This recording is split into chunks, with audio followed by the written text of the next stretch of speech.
Ladies and gentlemen, our next guest is Yevheniia Podlypenko, who leads the Department for Culture and Youth in the Ukrainian city of Melitopol, which is temporarily currently occupied by the Russian troops. We wanted to ask Yevheniia, who has recently left Melitopol, about the developments in the occupied territories, how the Russian Federation attempts to govern these territories. So we'd like to give the floor to Yevheniia. So please tell us how you made it here from Melitopol. Good day. Thank you for the invitation. It's an honor for me to share what's happening in Melitopol with the world, what is committed by the Russian invaders. Myself, like most of my colleagues, like the residents of Melitopol, I fled the town. It was a very difficult journey. When did you arrive? On the 30th of March. I've been waiting for humanitarian aid and humanitarian buses like most residents, but Russians denied them access and people sat on bags for 2 days, the 30th of March, 31st of March, and nothing happened. The number of people grew and grew. There were 1,500 residents wanted to flee the occupied territories. Over 500 cars with babies, children, elderly, and pets were waiting for a chance to leave, but the Russian invaders blocked all the exits, deny access into the city and deny exit from the city. So on April 1st, we were able to leave. I was driving. There were 16 cars in total, a small convoy. We left the city. We passed 7 checkpoints to reach Vasilyev. We left at 8 o'clock in the morning, and 10 we were in Vasilyev, where there were more cars leaving Mariupol and Berdyansk. These people have been waiting to be given exit for over 2 days, 48 hours without food or water. So by 8 p.m. we were kept waiting. We were told that we can't keep driving because the road is mined, or we were waiting for a commandant, or the fighting is on, and other excuses. We are waiting allegedly for the bus from Melitopol or a bus from Mariupol. So at around 8 in the evening on the 1st of April, the buses did drive up, and we were able to follow them and pass Vasilyev district. I was luckier than others because they allowed about 100 cars to pass, and the majority was stranded in the open field for the entire night. I then boarded the train with these people to get to Lviv, and they said that the fighting started at night. Heavy artillery grads were deployed. The Russian invaders intimidated them with weapons, told them to switch off the lights, to switch off the mobiles. If they failed to do that, they will be shot. People had no water, no food. There were very many children in there. People started walking up to the invaders, asking to get some water somewhere in Vasilievka, to give something to drink to their children. But the Russian invaders disregarded these pleas and threatened to use force. So the residents of Vasilievka would bring food and water to people. We made pasta so that they could have something to give to their children. I was leaving Vasilievka. We spent the night, the 100 cars that I mentioned earlier, we spent the night in Vasilievka, and I would like to thank the volunteers who gave us shelter in a gym, in a kindergarten.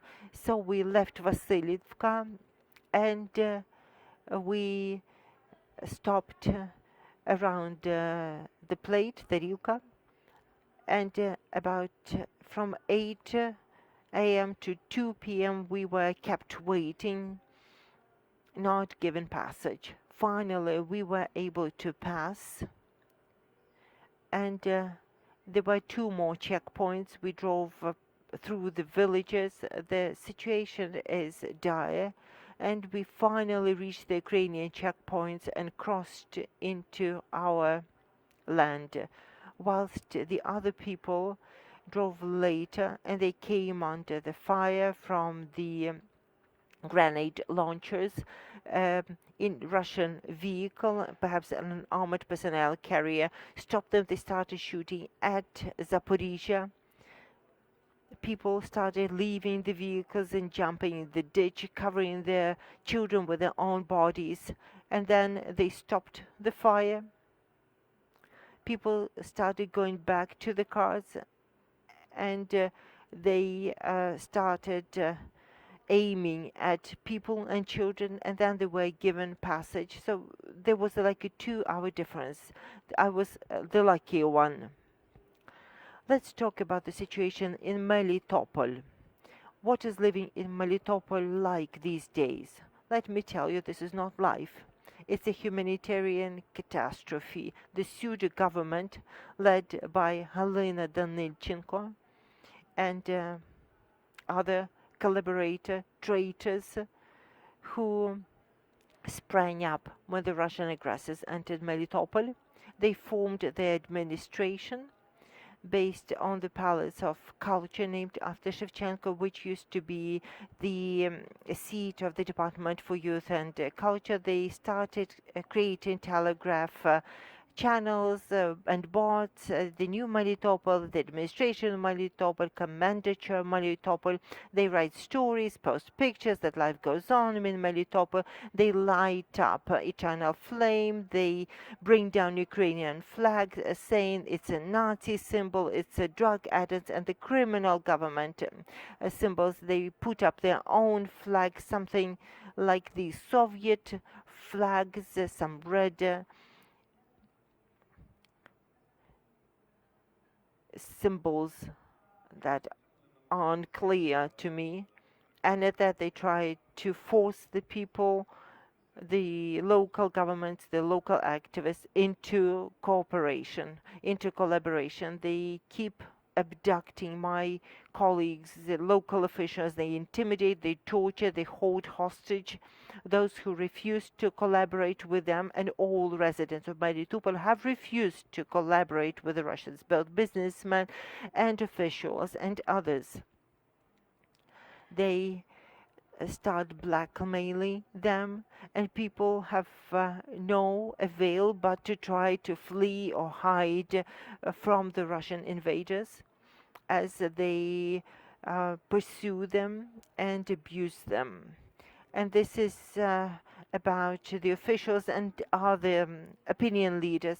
Definitely all the local opinion leaders, civic society activists, the business leaders. I left Melitopol. I stayed a month in occupation. I was lucky because I've recently been hired, but my colleagues have not been as lucky as I was. We've seen the footage of the heroic resistance of the society to the invaders when the people showed bravery and courage. How did that materialize? We rallied every day in the central squares. The people, all those who oppose the Russian occupation, and there are so many people, it's thousands of people, they ignored the danger. We were shot at, the activists were abducted, we were intimidated, and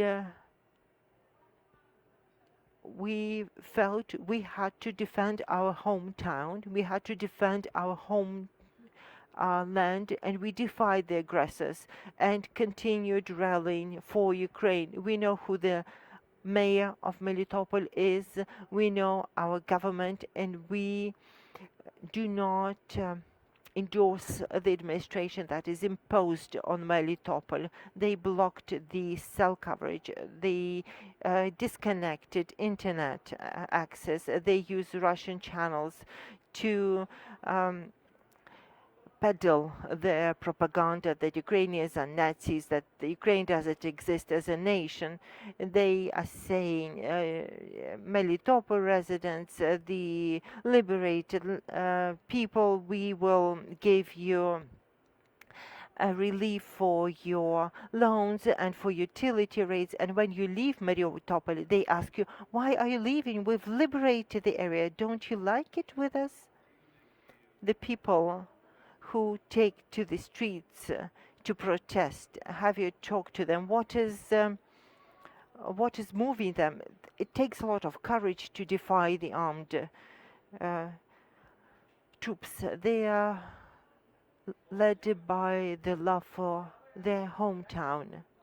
Before the Russians came in, our town was a blossoming, evolving town. And when the invaders came in, they were taken by awe, saying, "You have a beautiful town. The roads are nice, the buildings are nice. Wow, amazing." They wondered at every street in our town. So nothing can compare with the love you feel for your home, for your hometown, for your homeland. That's why the residents of Melitopol are continuing their fight. If you have questions, you can pose them. Can you say what Russians are after? It's anarchy, it's chaos. Imposing their political or propaganda narratives, imposing opinions, imposing information on people. This is anarchy. These are brutes that torture Melitopol people and fabricate a humanitarian crisis. People are deprived of food, they have no money, they've run out of all supplies. And what they share on their Telegram channels, that allegedly they brought in humanitarian relief, that allegedly are helping to evacuate the people, these are lies. They've paralyzed the life of the city and have fabricated this so that no one could leave the city and nothing could be brought into Melitopol. Are you planning to go back to Melitopol? Definitely. When we win, we need to rebuild our hometown. Thank you, Yevheniia, Podlypenko, the municipality of the Ukrainian city of Melitopol, which is temporarily occupied by the Russian troops. And now Yevheniia is here in Lviv. Glory to Ukraine.